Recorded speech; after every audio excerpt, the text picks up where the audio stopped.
There are probably only a handful of questions more integral to our existence than the question, what is the meaning of life? And finding this meaning, this reason for your existence, is something that's hardwired into every human's brain. Most people make this idea of finding your purpose their life's mission, claiming that this is the only thing that can give your life the meaning and happiness that it deserves. And there's a movie that perfectly showcases how beautiful the pursuit of this happiness can be. The sense of wonder and discovery you feel when you chase your dreams, and the deep fulfillment you get when you realize you're on the path of life that you were always supposed to walk on. This movie tells you to stop living through others, to stop letting fear dictate your choices, and it shows how beautiful life can be when you finally take the leap and actually start living. Are you the Tin Man? So, on the surface, The Secret Life of Walter Mitty can be considered just a quirky, feel good adventure starring Ben Stiller, where he travels across the world in the search of a missing photo. But beneath the surface, it's so much more.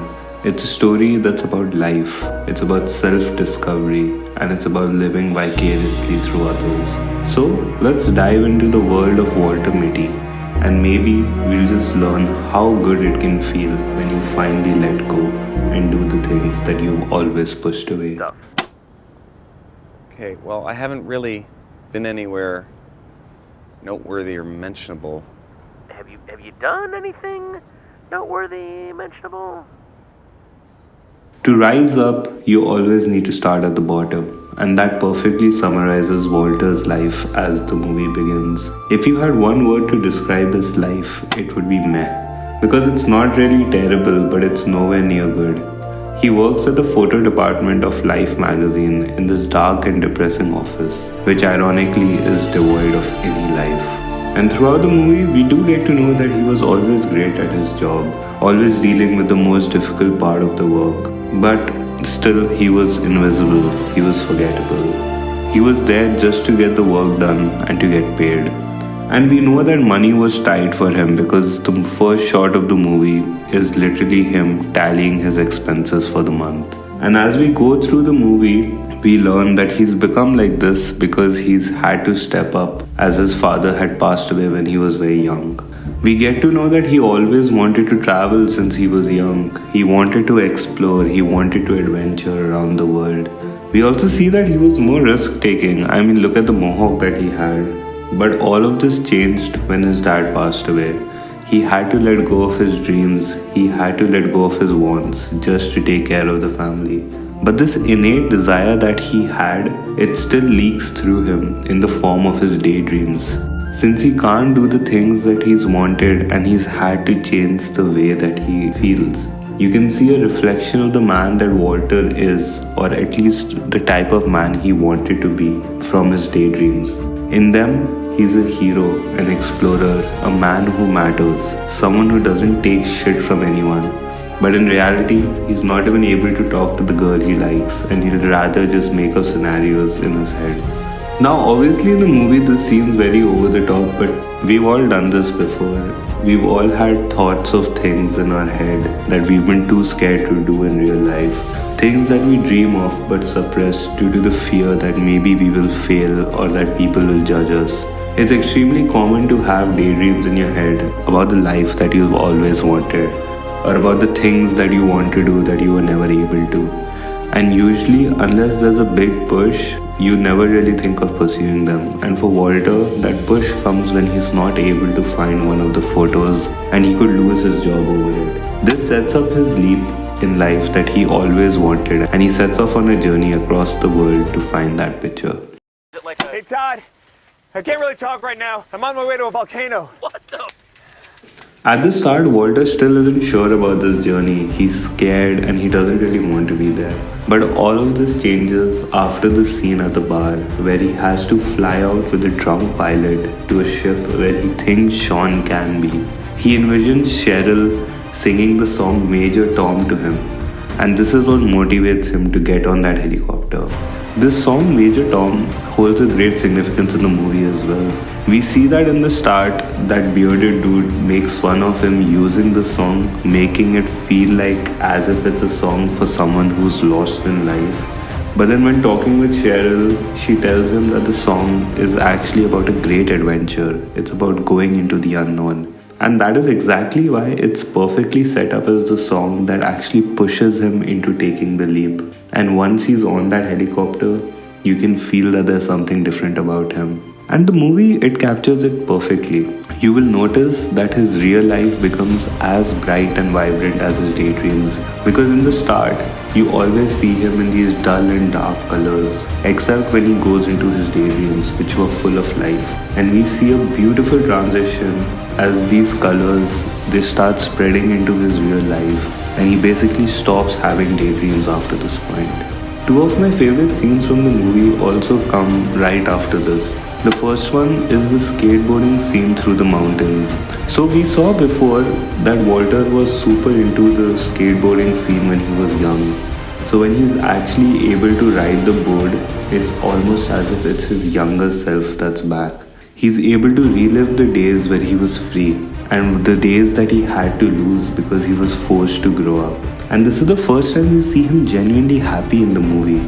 He's finally able to let go and start living his dreams. And coupled with the amazing landscape of Iceland, this scene is the real depiction of what it feels like to lose yourself in the things you enjoy. What it feels like to finally have the freedom that you always wanted.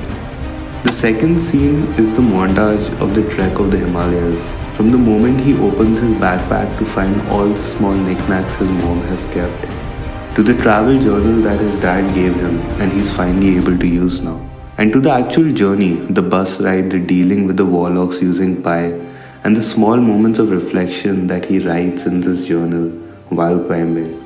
It really feels like he's come into his own element, like he's finally able to just be him. And I love this. He's also finally able to meet Sean by the end of this trek. And that football game that they play with the locals, with that beautiful backdrop of the sunset, my god, it's one of the most cathartic scenes I've seen in cinema. Two people just present in the moment with nothing to distract them. Another aspect of this movie that I feel it doesn't get enough credit for is the visuals. Because my god, is this movie beautiful. From the lush green mountains of Greenland to the rocky terrain of Iceland, the movements of the ship surrounded by the sea, and even the Himalayas. Every frame of this movie is just stunning, and it really shows how much love and care was gone into showing the beautiful journey that Walter goes through. Even the subtle difference that you start seeing in Walter as he slowly gains confidence and starts looking more sharper, more in tune with himself by the end of the movie. And by the end, you're not even able to recognize that he's the same person. The Secret Life of Walter Mitty is an incredibly self-reflective piece of fiction. If you take away the wacky premise of the movie, it actually contains some of the most genuine and heartfelt lessons you can use to live your own life. Through Walter's lens, you learn what it feels when you stop living safely and start living freely. The fear, the uncertainty, the joy, they're all what makes this journey so profound. And even though the movie gives him a goal of finding the missing photo, that honestly just serves as a placeholder, because throughout his journey, Walter is able to find himself. He creates his own purpose in life, and he doesn't really change, he just becomes himself. He realizes that he didn't need to be extraordinary to live an extraordinary life. And the adventure wasn't the places that he went, but rather the person that he's able to become. One more great lesson from this movie is when Sean doesn't take the photo of the snow leopards, something for which he literally had to climb an entire mountain. And he says, "Sometimes I don't. If I like a moment, me, personally, I don't like to have the distraction of the camera." Because for him, he likes to experience something just for what it is and not always to show the world. And this is really important in today's generation because people are so obsessed with showing the world what they are doing rather than actually enjoying the moment. For them, it's more important that people know that they are enjoying life rather than actually enjoying it. And we see from the movie that everyone's life and journey should be for themselves and not as a means to flex on others. You need to live doing things you like because you like them, not because they'll get you the most clicks on Instagram. And the movie comes full circle when he finds out that the picture that he was looking for was with him all along, that he's been carrying it around this entire time, showing that the real discovery, the quintessence of life that he was chasing, was always within him, and he never needed to look outside. All he had to do was look inwards. Because you spend all this time trying to find your purpose in life, listening to other people, reading books, watching podcasts, hoping that someone will tell you what to do. But in the end, only you hold the answer.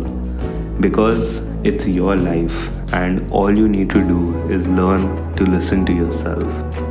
And once you do, it's not going to stay a secret for long. Thank you everyone so much for watching this video. The Secret Life of Walter Mitty is one of my favorite movies. It's really feel good and it really just makes me feel happy. So I really wanted to make a video on this movie for a long time. So I hope you liked it. If you did, please like and subscribe and let me know down in the comments what were your thoughts on this movie and if you have any other recommendations for any other movies as well. So yeah, thank you for watching and see you guys in the next video.